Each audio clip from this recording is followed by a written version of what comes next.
बच्चों, आपका मेरे YouTube चैनल में स्वागत है। और मेरे YouTube चैनल का नाम है शिवानी खन्ना हिंदी एकेडमी। आज हम क्रिया विशेषण विषय को पढ़ने जा रहे हैं। पहले तो मुझे ये बताइए बच्चों, आप सभी कैसे हो? अच्छे हो? आप क्या कर रहे हो? आप पढ़ रहे हो। पढ़ना क्या हुआ? बहुत अच्छे, पढ़ना क्रिया है। मैंने किस रंग की साड़ी पहनी है? मैंने काले रंग की साड़ी पहनी है। तो काला क्या हुआ? विशेषण। हमने पिछले वीडियोस में और पहले विशेषण हम पढ़ चुके हैं। आज हम पढ़ेंगे क्रिया विशेषण। क्रिया विशेषण जैसे अभी मैंने एक वाक्य बोला, आप पढ़ रहे हैं, तो पढ़ना क्या है? क्रिया। और विशेषण क्या है? जो विशेषता बताता है। जैसे मैंने बोला काली साड़ी। संज्ञा या सर्वनाम की विशेषता बताने वाले शब्दों को हम क्या कहते हैं? विशेषण। और जिसमें किसी काम का करना या होना पाया जाए उसे हम क्या कहते हैं? क्रिया। लेकिन आज हम पढ़ने जा रहे हैं क्रिया विशेषण, जिसे अंग्रेजी भाषा में क्या कहते हैं? एडवर्ब। और ये एक अव्यय है। बच्चे इस बारे में बहुत कंफ्यूज होते हैं कि अव्यय क्या है। ये मैम बता तो देती हैं अव्यय। अव्यय वो होता है जिसमें लिंग, वचन, कारक के अनुसार कोई परिवर्तन नहीं आता। ठीक है, उसे हम अव्यय कहते हैं। तो क्रिया विशेषण क्या होते हैं? अव्यय। जैसे अगर मैं किसी लड़के का नाम लूं, राम जाता है, ठीक है, तो यहाँ पर ये अव्यय नहीं है, क्योंकि अगर राम की जगह सीता हो जाएगी तो क्या होगा? सीता जाती है, तो ये तो बदल गया।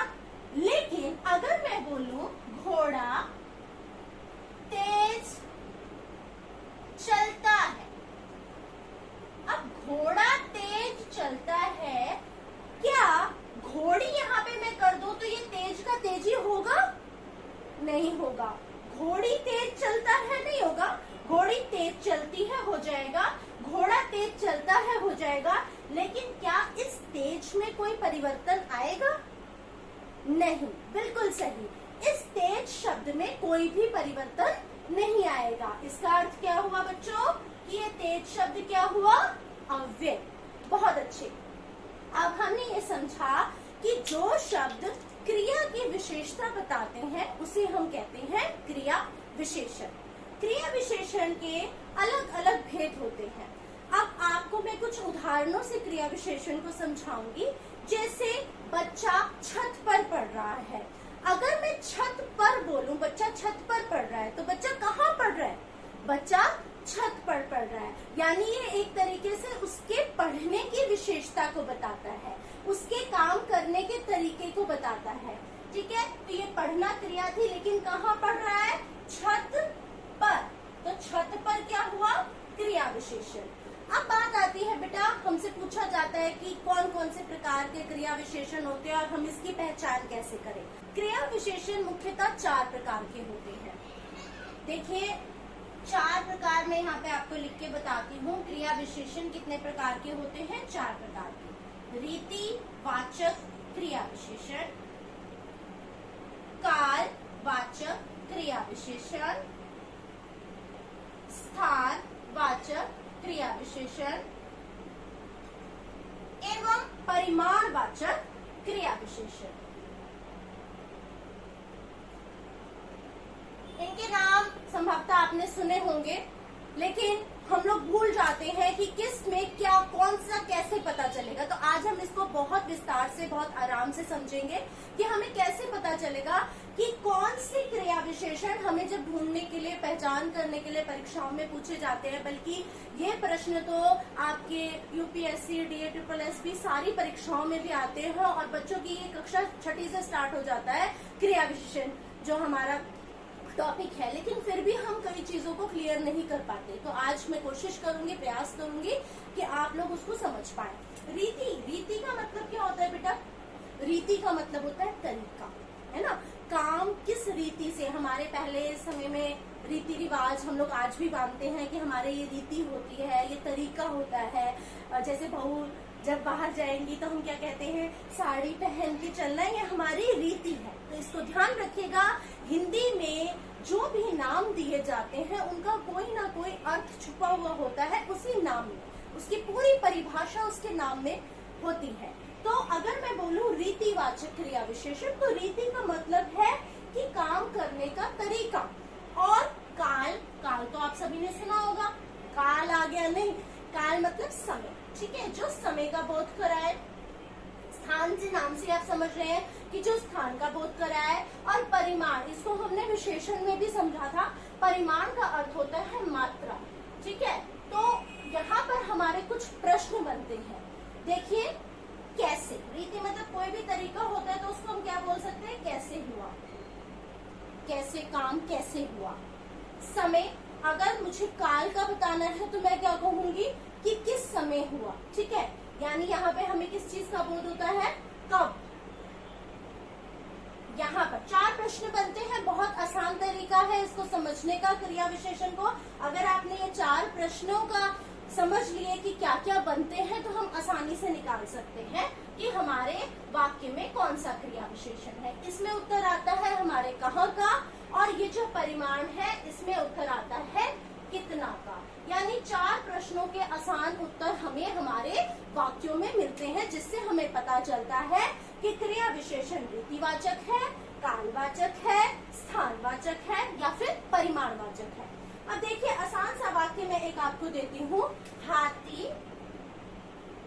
धीरे धीरे चलता है, और इसका उत्तर देने का प्रयास करें सभी। हाथी धीरे धीरे चलता है। धीरे धीरे शब्द कैसे में पता चल रहा है, कब में पता चल रहा है, कहाँ में पता चल रहा है, कितना पता चल रहा है, कौन से प्रश्न का आपको इस वाक्य से उत्तर प्राप्त हो रहा है। बिल्कुल सही, हाथी धीरे धीरे चलता है, अर्थात हाथी कैसे चलता है। तो ये हमारा पहला वाला वाक्य क्या हुआ, रीतिवाचक क्रिया विशेषण। एक वाक्य और हमारे सम्मुख मैं रखती हूँ, आप लोगों के सभी के सम्मुख। रीता अचानक आ गई। अब देखिए, अचानक आ गई। अब आप इन्हीं 4 प्रश्नों को अपने समक्ष रखते हुए सोचें, अपने समक्ष रखिए 4 प्रश्न, कैसे, कब, कहाँ, कितना। रीता कब आ गई, रीता कहाँ आ गई, रीता कितना आ गई, या रीता कैसे आ गई। बिल्कुल सही, रीता कैसे आ गई, यानी रीता अचानक आ गई। तो अचानक शब्द क्या हुआ, रीतिवाचक क्रिया विशेषण। चलिए, अब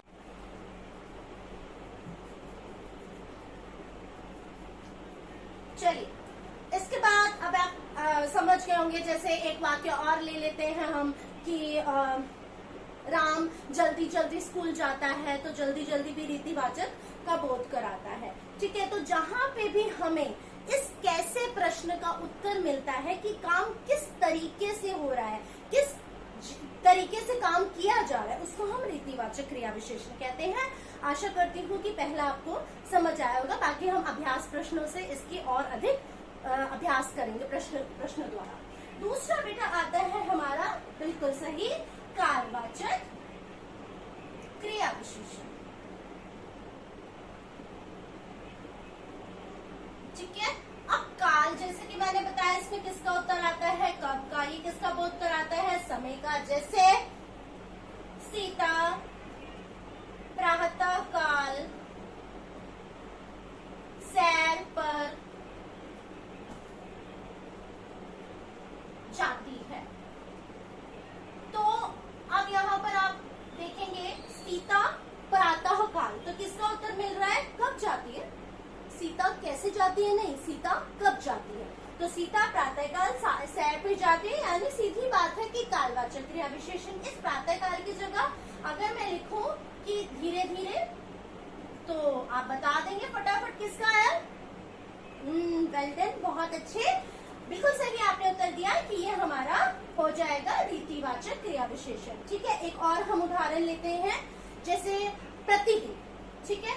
अब प्रतिदिन में बच्चे कंफ्यूज हो जाते हैं कि मैम आपने कब का उत्तर दिया था, लेकिन ये प्रतिदिन तो हमें समझ नहीं आया। प्रतिदिन का अर्थ होता है हर रोज, तो ये भी एक समय को इंगित करता है। प्रतिदिन मैं समाचार पत्र पढ़ती हूँ, प्रतिदिन मैं समाचार पत्र पढ़ती हूँ।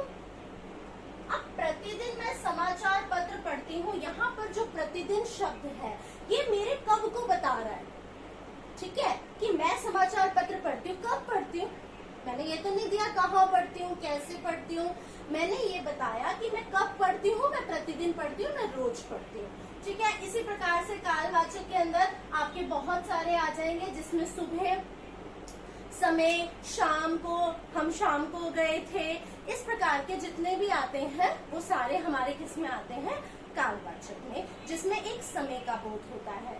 तो हमारा कालवाचक क्रिया विशेषण सभी बच्चों को बहुत आराम से समझ आता है। अगला मैं आपको बताने वाली हूँ बेटा स्थानवाचक क्रिया विशेषण। स्थान, ये भी बहुत आसान है, स्थान का बोध, जगह का बोध कराता है। स्थानवाचक क्रिया विशेषण, जैसे मैंने एक पहले वाक्य बोला था, रमेश छत पर पढ़ रहा है। अब बच्चे यहाँ पर देखिए, रमेश छत पर पढ़ रहा है, तो छत पर क्या हुआ, कहाँ पर पढ़ रहा है, रमेश कहाँ पढ़ रहा है, रमेश कहाँ पढ़ रहा है, छत पर पढ़ रहा है। तो छत पर क्या हुआ, हमारे किसका उत्तर दिया इसने, बहुत अच्छे, हमारे किसका उत्तर दिया, हमारे कहाँ का उत्तर दिया। तो जिसने हमारे कहाँ का उत्तर दिया वो क्या हो गया, स्थानवाचक क्रिया विशेषण। इसी प्रकार आप और उदाहरण ले सकते हैं, वह कमरे के भीतर बैठा है, ठीक है, वह कमरे के भीतर बैठा है। अब ये जो भीतर शब्द है, यानी अंदर आप मान सकते हैं, भीतर मान सकते हैं, ये जो भीतर शब्द है ये किसको इंगित कर रहा है, किसको बता रहा है कि भीतर बैठा है, कहाँ बैठा है, भीतर, यानी अंदर बैठा है। तो ये भीतर शब्द किसको बताएगा, हमारे स्थानवाचक क्रिया विशेषण को। बहुत अच्छे बच्चे। और इसी प्रकार से अब हम अपना चौथा करेंगे, जिसका नाम है परिमाणवाचक क्रिया विशेषण।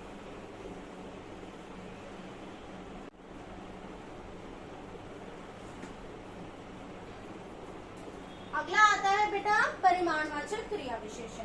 परिमाण मैंने बताया ही था आपको, और आपने विशेषण में भी इसको समझा होगा, परिमाणवाचक। लेकिन इसमें थोड़ा सा बेटा ध्यान देना है। अभी देखिए मैं आपको बताती हूँ कि हमें क्रिया विशेषण और विशेषण में अंतर कैसे पता चलेगा, वाक्यों के अनुसार हम देखेंगे। पहले हम परिमाणवाचक को देख लेते हैं। परिमाण का अर्थ होता है मात्रा, ठीक है, कितनी मात्रा। तो कितना का मैंने पहले ही बताया था आपको कि इसमें हमें कौन से प्रश्न का उत्तर मिलता है, कितना। तो आप देखिए वाक्य, जितना खाओ उतना पचाओ, ठीक है, जितना खाओ उतना पचाओ। अब इसमें क्या है, परिमाण की बात की जा रही है, भाई ज्यादा मत खाना, पेट फूल जाएगा, कोई फायदा नहीं होगा और सारा दिन परेशान रहोगे, गैस्ट्रिक प्रॉब्लम हो जाएगी। तो जितना खाओ उतना पचाओ, यानी उतना ही व्यायाम करो उतना पचाओ। तो यहाँ पे एक मात्रा को बताया जा रहा है कि भाई ज्यादा नहीं, लिमिट में खाओ, ठीक है। तो ये हमारा हो गया परिमाणवाचक क्रिया विशेषण।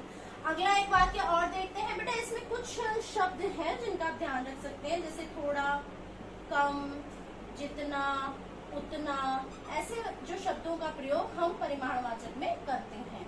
अब एक और वाक्य और लेते हैं। रमेश थोड़ा ही खाता है, थोड़ा ही खाता है। तो यहाँ पे जो थोड़ा है ये परिमाण का बोध करा रहा है और ये खाने से पहले आ रहा है, यानी क्रिया की बात बताई जा रही है कि कितना खाता है, थोड़ा ही खाता है। तो ये जो थोड़ा शब्द है ये हमारा परिमाणवाचक क्रिया विशेषण है। अब जो थोड़ी सी आप लोगों को कंफ्यूजन आएगी हमारे परिमाणवाचक विशेषण और परिमाणवाचक क्रिया विशेषण में, उसको हम थोड़ा सा समझ लेते हैं। वाक्यों से ही समझेंगे, उदाहरणों से समझेंगे, जिससे आप आसानी से इसको याद रख सकें। देखिए मैं एक वाक्य आपको बताती हूँ और आप खुद अनुमान लगाइएगा कि किसमें हमारा विशेषण होगा। जैसे मुझे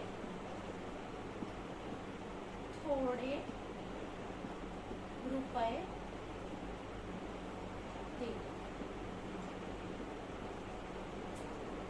ठीक है मुझे थोड़े रुपए दे। दूसरा वाक्य है मुझे थोड़ा खाना